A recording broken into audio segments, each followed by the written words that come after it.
Hello friends, welcome to my channel child educare. আজকে আমি দেখো তোমাদের ক্লাস 4-এর বাটারফ্লাই অর্থাৎ ইংলিশ টেক্সট বুক পড়াবো।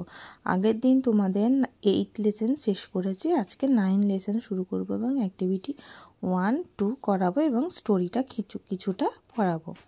তো আশা করছি তোমরা সবাই বাড়িতে পড়াশোনা ভালোই করছো, কারণ সামনে বৃত্তি পরীক্ষা আছে, তাই তো? তার জন্য কিন্তু খুব ভালো করে পড়াশোনা করতে হবে, ঠিক আছে? এবং শরীরকে কিন্তু সুস্থ রাখতে হবে। তা চলো দেখে নিই লেসন 9-এ কি আছে। Lesson 9, a profile in kindness, মানে হচ্ছে একটি দয়ার প্রোফাইল। দেখো প্রথমে কি বলছে, on your mark, certain situations are mentioned below, put them under dos and don'ts. বলছে certain situations are mention below, এখানে কিছু ঘটনা দেওয়া রয়েছে। পুট দেম আন্ডার ডুজ, অর্থাৎ তোমরা এবার দেখো এখান থেকে কোনটা করবে আর কোনটা করবে না, ডুজ অর ডোন্টস। দেখো নাম্বার এ বলছে helping an old man to cross the road, একটা বয়স্ক মানুষকে তুমি রাস্তা পার হতে সাহায্য করবে।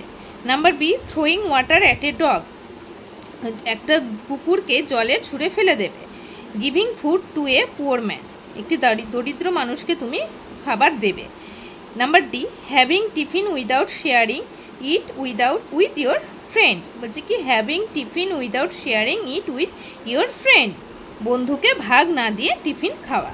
তো এই 4টে সিচুয়েশন রয়েছে, এর মধ্যে থেকে বলছে কোনটা তুমি করবে আর কোনটা করবে না। এখানে দেখো একটা কলাম, দুটো কলাম করা আছে, একটা ডুজ আর একটা হচ্ছে ডোন্টস। এই ডুজের মধ্যে যেটা, এই 4টে ঘটনার মধ্যে যেটা তুমি করবে সেটা লিখবে যে দুটো, আর যে দুটো তুমি করবে না সেই দুটো এখানে লিখবে। তাহলে helping an old man to cross the road, এটা নিশ্চয়ই তোমরা করবে যে একটা বৃদ্ধ মানুষকে রাস্তা পার হতে অবশ্যই সাহায্য করবে এবং করা উচিত, তাহলে এটা হচ্ছে ডুজের ঘরে হবে। আর কোনটা হতে পারে, থ্রোয়িং ওয়াটারে ডগ, এটা কি একটা জলের মধ্যে একটা কুকুরকে কি তোমরা ছুঁড়ে ফেলে দেবে? নিশ্চয়ই ছুটবে না, তাহলে এটা হবে কি ডোন্টসের ঘরে হবে। তারপরে giving food to a poor man, একটা দরিদ্র মানুষকে তোমরা খাবার দেবে, তাহলে এটা অবশ্যই করতে হবে, তাহলে এটা হচ্ছে ডুজের ঘরে হবে। Are having tiffin without sharing it with your friend, তোমার বন্ধুকে ভাগ না দিয়ে তুমি টিফিন খাবে, এটা কোনো সময় করবে না, অর্থাৎ বন্ধুদের সাথে কী করতে শেয়ার করে খেতে হয়, তাই তো? তাহলে এটা হবে ডোন্টসের ঘরে, বুঝতে পারলে? এবার দেখো বলছে read the actions you have listed in the do column, তাহলে এই ডু কলামের মধ্যে যেগুলো তুমি লিখলে সেই কাজটা করবে। How would you feel after carrying them out, এবং সেটা করার পর তোমার কি ফিল হবে সেটা তুমি বলো বা লেখো। তাহলে তখন আমার কি হবে, then I would be happy and satisfied, তখন আমি কি করব, আনন্দিত হব এবং তৃপ্তি বোধ করব। অর্থাৎ কি, কাউকে আমি সাহায্য করতে পেরে আমি নিজেকে খুব, মানে আমার ভেতরে একটা তৃপ্তিবোধ আসবে যে আমি তাকে সাহায্য করতে পারলাম, এবং ভেতরে ভেতরে একটা আনন্দ অনুভব আমি অবশ্যই করব। দেখো let's read. The night was calm and quiet, রাতটা ছিল শান্ত এবং নিস্তব্ধ। The night was calm and quiet, calm মানে শান্ত, কোয়াইট মানে হচ্ছে নিস্তব্ধ। A man was walking alone in the dark, একজন মানুষ একটা অন্ধকারের মধ্যে দিয়ে একাই হাঁটছিলেন, অর্থাৎ হেঁটে কোথাও যাচ্ছিলেন।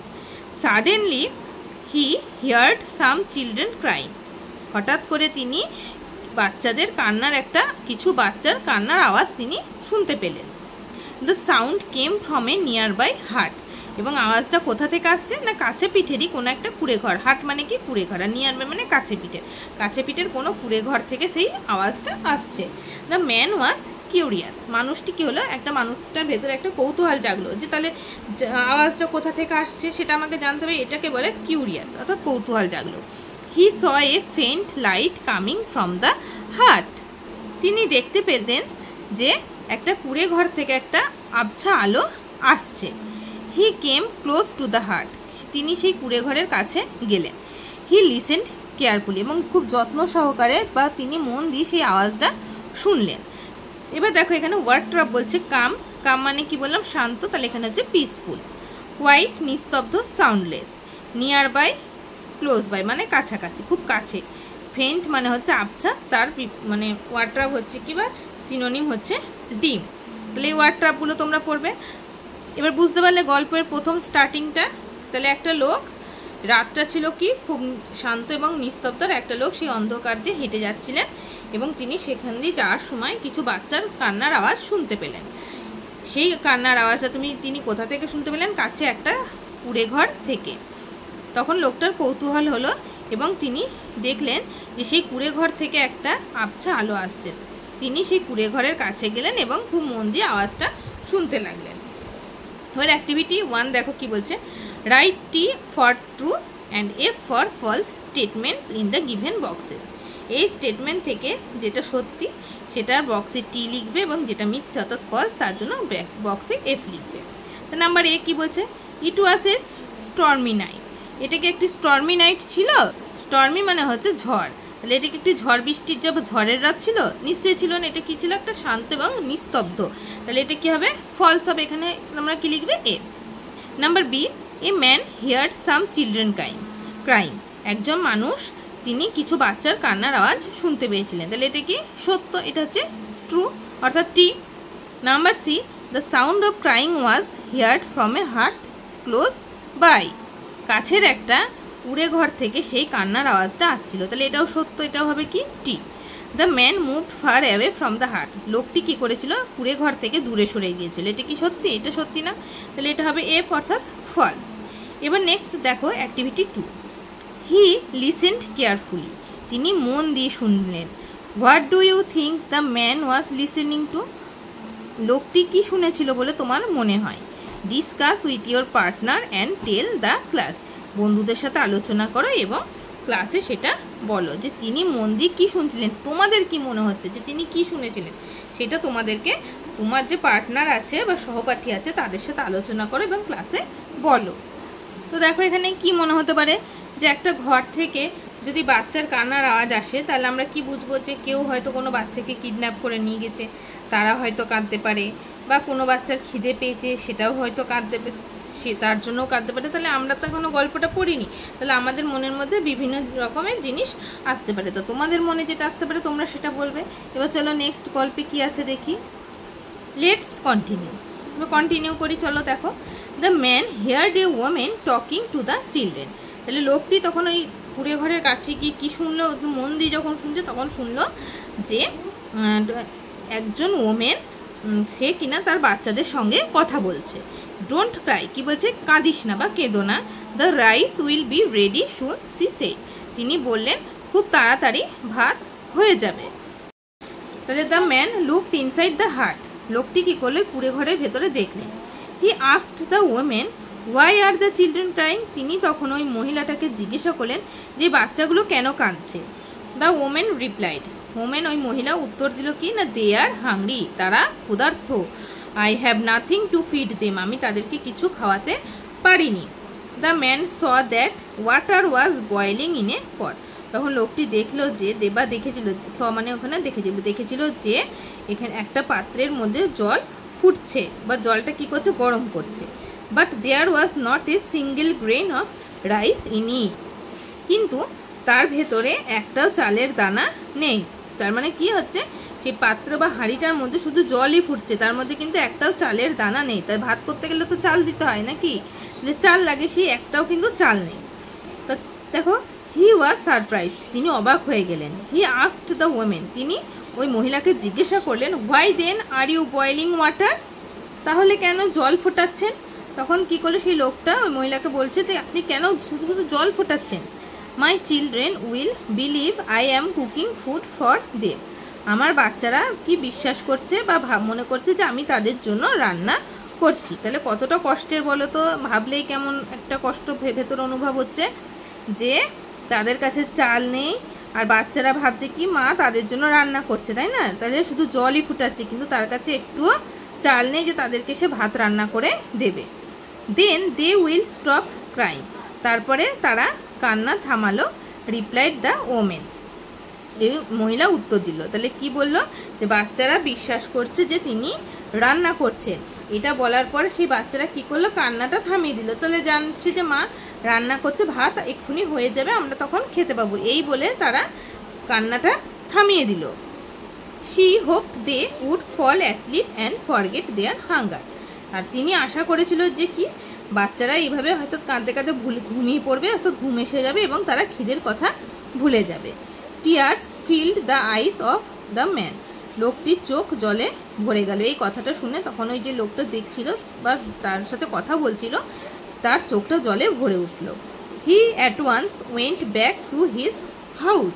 সে কি করলো, তখন তার বাড়ি ফিরে গেল তৎক্ষণাৎ। অ্যাট ওয়ান্স মানে তখনই সেই লোকটি তার বাড়ি ফিরে গেল। He returned with food for the hungry children.